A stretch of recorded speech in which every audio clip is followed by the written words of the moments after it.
कि हमको अपने नेताओं की छवि ठीक करनी है। तो हमने भी अपने चाहे प्रदेश के नेता हों, चाहे वो पंचायतों के नेता हों, सबकी छवि ठीक हो जाए, शंका के घेरे में कोई ना रहे, इसलिए इस काम को लेकर के आए हैं। और मुझे लगता है इसमें सफलता मिलेगी। कोई इक्का दुक्का ऐसे लोग होते हैं जो इस प्रकार की शिकायत करेंगे, हम उनको भी बैठा के समझाएंगे और अगले 3 महीने में अगर कोई बहुत बड़ा इसमें लगेगा कि गाँव का कोई नुकसान हो रहा है काम का, तो फिर सोच भी सकते हैं बाद में।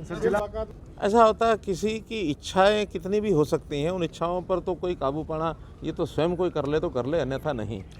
बहुत सी चीज़ें, शिकायतें हमको आज भी मिल रही हैं कि पुराने वाले सरपंचों ने लगभग 1000 केसेज ऐसे हैं जिन्होंने रिकॉर्ड तक वापस दिए नहीं हैं, जमा नहीं कराए हैं। रिकॉर्ड जमा क्यों नहीं कराते हैं? आखिर रिकॉर्ड में तो कुछ दोबारा से सरपंच बनने वाले नहीं हैं। रिकॉर्ड इसलिए नहीं जमा कराते हैं कि उस रिकॉर्ड में कोई ना कोई गड़बड़ होती है। हम वो सारी चीज़ों को पारदर्शी करने के लिए सारा चीज़ डिजिटलाइज हो जाए, जितना भी काम, सब काम के अधिकार उनको दे दिए हैं।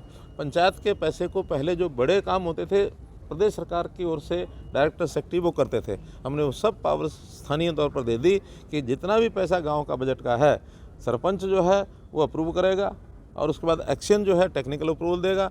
वो नीचे लेवल पर जेई है, उसके बाद एसडीओ है, फिर एक्सीएन है, फिर एससी है, फिर चीफ इंजीनियर है। सारे सिस्टम बना दिए हैं। सरकार उसमें कुछ हस्तक्षेप करने वाली नहीं है। टेंडर भी 21 दिन के बजाय 7 दिन में क्लियर हो जाए, ऐसी व्यवस्था कर रहे हैं। हाँ, अगर कैश निकाल के खर्च करेंगे तो उसका कोई भी प्रमाण होता नहीं है। उसकी सीमा हमने कम से कम रखी है कि 2 लाख रुपए तक का कैश काम करवा सकते हैं। बाकी सब काम टेंडरिंग से कराएंगे और टेंडरिंग से कराएंगे तो पारदर्शिता आएगी। ऊपर से लेकर नीचे तक प्रधानमंत्री जी का ये आह्वान है कि हमको अपने नेताओं की छवि ठीक करनी है।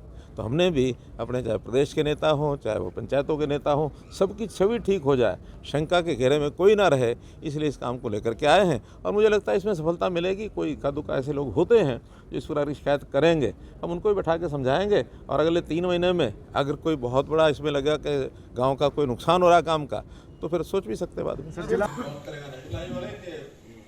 सर, हमने तो हुड्डा से कहा था, हुड्डा ने कहा कि नेशनल हाईवे की वजह से टूटी है, कि नेशनल हाईवे वालों की वजह से टूटी है, नहीं तो पहले तो लाइन चली रही थी। सर इसमें जो है, जो जैसे आप बता रहे हैं, इसमें सेक्टर 64 डिवाइडिंग रोड के टी पॉइंट से लेके और सेक्टर 3 में डिस्पोजल है सर, जहाँ से वो सीवेज मिर्जापुर में एसटीपी है वहाँ तक जाता है सर, ट्रेन होने के लिए। तो सेक्टर 64 के डिवाइडिंग रोड के टी पॉइंट से लेके और सेक्टर 3 के डिस्पोजल के बीच में जो 3.5 किलोमीटर की लाइन बता रही 3200 मीटर, वो नेशनल हाईवे के अलावा हुड्डा ने डाल दी थी सर पहले। हाँ, और सर वहाँ पहले ग्रीन बेल्ट होती थी। जब ये नेशनल हाईवे का काम शुरू हुआ तो ग्रीन बेल्ट रोड को चौड़ा करने के लिए ग्रीन बेल्ट का पोर्शन को यूज किया गया। तो वो 3.5 किलोमीटर वाली लाइन अब उस पोर्शन में आ गई जो NHAI को ट्रांसफर होगा। तो इनका काम करते हुए जैसा ये तो इन्होंने एक्सेप्ट किया, तो ग्रीन बेल्ट रोड को चौड़ा करने के लिए ग्रीन बेल्ट का पोर्शन को यूज किया गया। तो वो 3.5 किलोमीटर वाली लाइन अब उस पोर्शन में आ गई जो NHAI को ट्रांसफर होगा। तो इनका काम करते हुए जैसा ये तो इन्होंने एक्सेप्ट